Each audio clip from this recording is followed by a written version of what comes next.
When you walked into the home where I grew up, our living room shelves were filled with books of Jewish history and, regrettably, and all too often tragically, histories and stories of anti-Semitism and violence that accompanied it. My mother had lived this history. As a girl, she and her parents fled from Romania to France and on to Cuba because they could not make it safely to Israel or to the United States.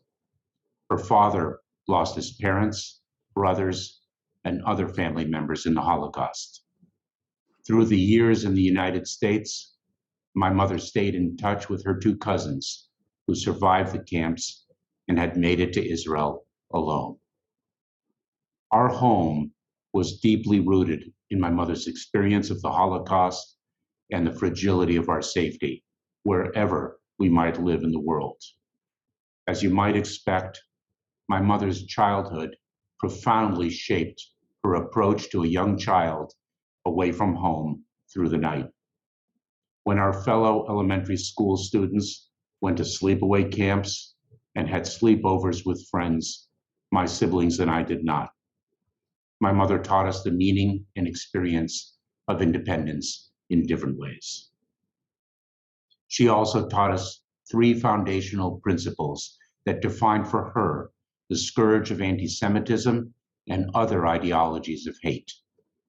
First, their existence manifests itself in ways that we readily can see, but also lies more widely beneath the surface, often undetected in the day-to-day goings-on of life, but sometimes appearing in the most subtle of ways.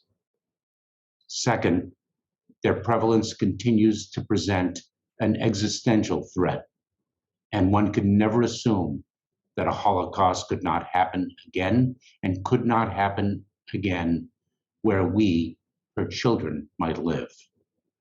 And third, that an attack born of hate against one minority is an attack against all of society. I am very proud to work in the Department of Homeland Security and battle alongside B'nai Brith in the fight against hate and the fight to improve the quality of life for others. We cannot do it alone, but together we give limitless strength to our devotion to tolerance and basic human rights. We are doing a great deal to equip and empower communities across our country, and B'nai Brith's companion reach spans the globe. Partnership in these efforts is all the more important today as the manifestations of hate through violence is on the rise everywhere. Holocaust Remembrance Day is recognized one day each year. We know that remembrance is every day, as is the work that must accompany it. Today, if you walk into the living room of the home where I was brought up and where my brother is now raising his young family, our mother's collection of books of Jewish history, including the anti-Semitism that defined too much of it, is still on the shelves.